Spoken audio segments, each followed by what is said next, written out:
అలా అంకుల్ నా చేయి పట్టుకొని ఏం మాట్లాడకుండా తీసుకెళ్తూ ఉన్నాడు. కానీ నాకే ఉండబట్టలేక అడిగేశాను, అంకుల్ నా కింద కనిపించినవి ఏంటవి? అది దెయ్యమే కదా అంకుల్? ఏం బాబు, నాకేమైనా చెవులు దుబ్బాయి అనుకుంటున్నావా? గమ్ముగా నేల వైపు చూస్తూ నడవలేవా? రాత్రిపూట ఈ ప్రదేశంలో నీకు అవన్నీ తెలుసుకోవడం అవసరమా? తెలుసుకొని ఏమైనా పుస్తకం రాస్తున్నావా ఏంటి? అని అంకుల్ నాతో చాలా కోపంగా చెప్పాడు. సరే అంకుల్, ఆగండి, ఏమైనా దేవుడి పాటలైనా పెడతాను. నీకేమైనా పిచ్చా పవన్? ఎందుకు దాన్ని గెలికి కోపం తెప్పిస్తున్నావు? ముందు మనం పొలిమేర దాటి నువ్వు. దేనికి కోపం? అది దెయ్యమే కదా?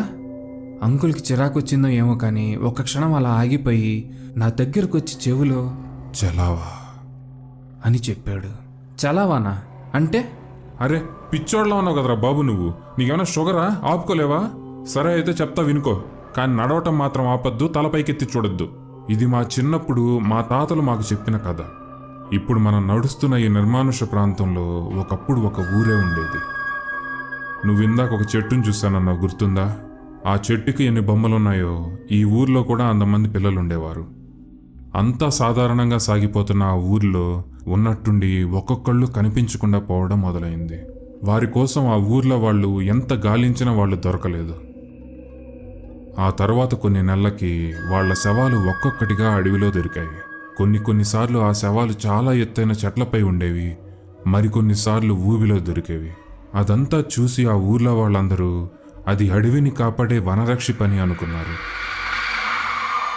చనిపోయిన వాళ్ళందరూ అడవిలో తప్పుడు పనులు చేయడంతో వారిని అది బలి తీసుకుందని, శాంతి కోసం నువ్వు చూసిన ఆ చెట్టుకి పూజ చేసి కొన్నాళ్లు రాత్రుళ్ళు ఎవరూ బయటికి రావటం ఆపేశారు.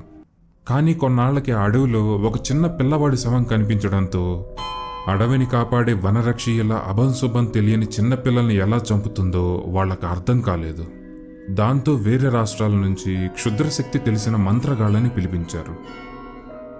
వాళ్ళు వచ్చి ఆ ఊరిని పరిశీలించాక ఆ ఊర్లో ఎంతమంది పిల్లలున్నారో వారందరి జుట్టుని ఒక్కొక్కటిగా తీసుకుని ఒక్కొక్క బొమ్మకి ఒక్కొక్కరి జుట్టుని అతికించి అదే చెట్టుకి కట్టి మళ్లీ వనరక్షికి శాంతి పూజలు చేశారు.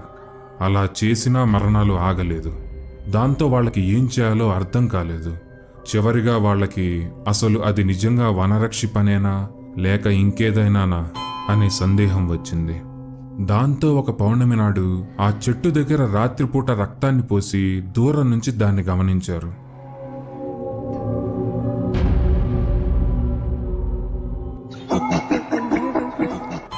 అప్పుడు వాళ్ళకి మొదటిసారిగా అర్థమైంది, అది వనరక్షి కాదు, ఒక చలావా అని. ఇందాక కూడా చెప్పారు చలావా అంటే. చలావా అనేది నిజానికి ఒక బలహీనమైన ప్రేతాత్మ, కానీ దాన్ని పసిగట్టడం చాలా కష్టం. అది రాత్రిపూట నిర్మానుషమైన ప్రాంతాల్లో తిరుగుతుంటుంది. ముఖ్యంగా గ్రామీణ లేదా అటవీ ప్రాంతాల్లో ఒంటరిగా ప్రయాణం చేసే వారిని ఎంచుకుంటాయి. అలా ఒంటరిగా ప్రయాణం చేసే వారి ఆలోచనల్ని అవి వెనకాలే అనుసరిస్తూ వినగలవు. అలా వారి మనసులోని భయాలను వాడి మొదటిగా వాళ్ళని భయపెట్టి ఎలాగోలా వారిని తప్పుడు దారిలోకి మళ్లించి ఒక దగ్గర వారిని బంధించి నిదానంగా వారిని చిత్రవధ చేసి చంపుతూ పైశాచిక ఆనందాన్ని పొందే ఒక దుర్మార్గమైన ప్రేతాత్మ ఈ చలావా. భయంకరమైన క్షుద్రశక్తుల్ని సైతం జాడీల్లో బంధించగలిగిన మంత్రగాళ్లు కూడా దానిని ఏమీ చేయలేక ఒక్కొక్కరిగా చనిపోవటం మొదలైంది.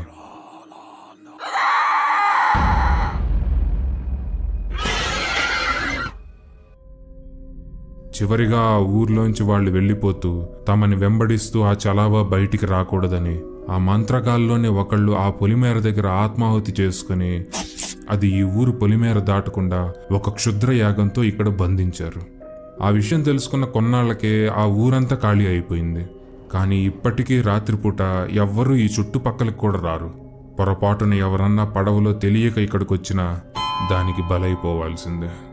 దాంతో అసలు ఈ ప్రదేశం అంటూ ఒకటి ఉందన్న విషయం కూడా ఎవరికీ తెలియటం మంచిది కాదనుకున్నారు. ఎవరైనా ఆ విషయాన్ని నమ్మకుండా పొరపాటున ఇక్కడికి రావాలని ప్రయత్నిస్తే అది ప్రాణాలకే ప్రమాదమని అసలు ఈ ప్రదేశం గురించి ఇప్పుడు ఎవరూ మాట్లాడుకోరు. అలాంటిది నిన్ను ఆ తాగుబోతు వెధవ అసలు ఇక్కడికి ఎలా తీసుకొచ్చాడో కూడా నాకు అర్థం కావట్లేదు బాబు. ఆలోచించాక గుర్తొచ్చింది, ఆ అంకుల్ నీళ్ళలో వచ్చేటప్పుడు మాకు లోపల ఏదో శవం కనిపించింది.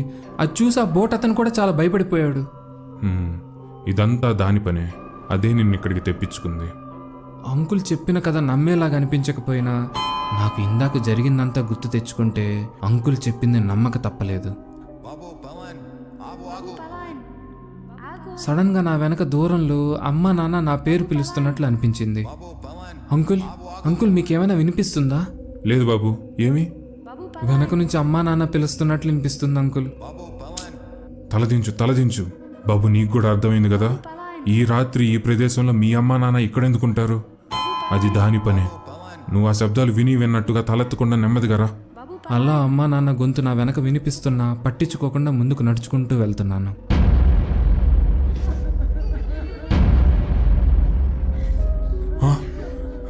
బాబు కథలకు.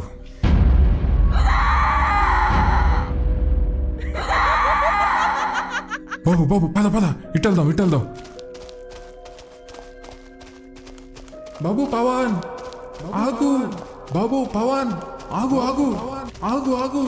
బాబు పవన్. అంకుల్ ఇప్పుడు అది మీ గొంతుతో పిలుస్తుంది. అవునా? అయితే అది నన్ను కూడా చదివేసినట్టుంది. బాబు నువ్వు వెట్టి పరిస్థితులు ఆగొద్దు, పద. అంకుల్ చాలా దూరం పరిగెడుతున్నావు. ఎక్కడ పొలిమేరా? వచ్చేసాం బాబు, ఇంకెంత 5 నిమిషాలు వచ్చేసాం. పద. బాబు పవన్ చెయ్యు. అంకుల్ ఇద్దరు నా చేయి పట్టుకోండి. బాబు ఇంకా దగ్గరకు వచ్చి లాగు బాబు. బాబు పవన్, అది నేను కాదు, చెయ్యవద్దు, ఆగు. అంకుల్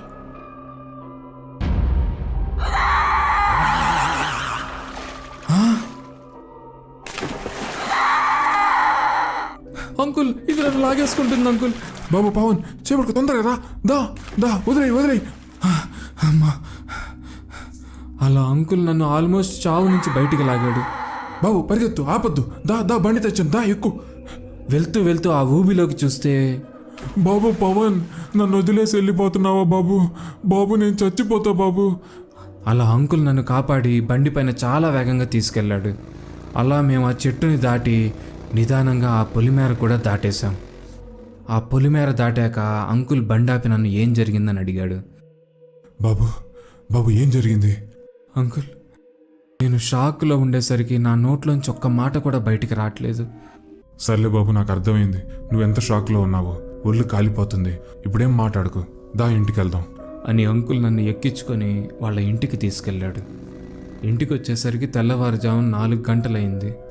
అక్కడంతా పెళ్లి వాతావరణం ఉన్నా నన్ను మాత్రం అంకుల్ పై రూమ్కి తీసుకెళ్లి పడుకోబెట్టారు. కాసేపటికి ఎవరో డాక్టర్ని తీసుకొచ్చారు. పవన్ ఏమనుకోబాకు నాన్న, పెళ్లి పనులున్నాయి, అవి చూసుకొని వస్తాను అని అంకుల్ వెళ్ళిపోయాడు. డాక్టర్ నాకు కొన్ని ఇంజెక్షన్స్ వేశాక నేను ఎంతసేపు నిద్రపోయానో కూడా నాకు తెలియదు. పెళ్ళంతా పూర్తయ్యాక అంకుల్ నన్ను తిరిగి పడవెక్కించడానికి ఒడ్డు దగ్గరికి తీసుకొచ్చారు. బాబు పవన్. అంకుల్ నీకు ఒక విషయం చెప్తాను, ఏమనుకో కదా. ఏందంకుల్? నిన్న జరిగిన విషయాలు నువ్వెవరికి చెప్పకపోవడం మంచిది.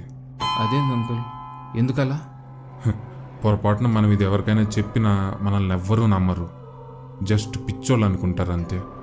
ఆ తర్వాత నీ ఇష్టం. అలా అంకుల్ నన్ను పడవెక్కించి మా ఊరికి పంపారు. నేను మాత్రం తిరిగి ఇంటికి వచ్చాక మా అమ్మకి నాన్నకి జరిగిందంతా చెప్పాను. వాళ్ళు నన్ను నమ్మారు కూడా. మా నాన్న నేను త్వరగా కోలుకోవాలని ఒక హోమం కూడా చేయించారు. కానీ నా ఫ్రెండ్స్ ఒకళ్ళిద్దరికి చెప్తే మాత్రం నా వైపు చూసి నవ్వారు. దాంతో నాకు అర్థమైంది అంకుల్ దీని గురించి ఎందుకు చెప్పొద్దన్నారా అని. ఆ తర్వాత కొన్ని రోజులకి ధర్మరాజు అంకుల్ కూడా యాక్సిడెంట్లో చనిపోయాడని తెలిసింది. మరి ఎవ్వరికి చెప్పకూడదనుకున్న నువ్వు మాకెందుకు చెప్తున్నావని మీకు సందేహం రావచ్చు. నిజానికి ఈ విషయాలన్నీ జరిగి 3 సంవత్సరాలైంది.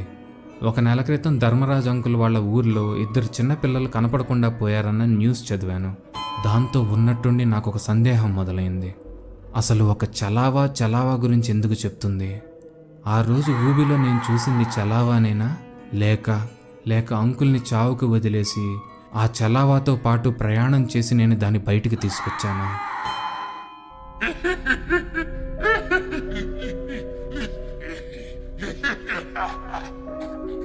ఈ కథ మీకు నచ్చుంటే లైక్ చేసి నచ్చింది అని ఒక కామెంట్ చేయండి.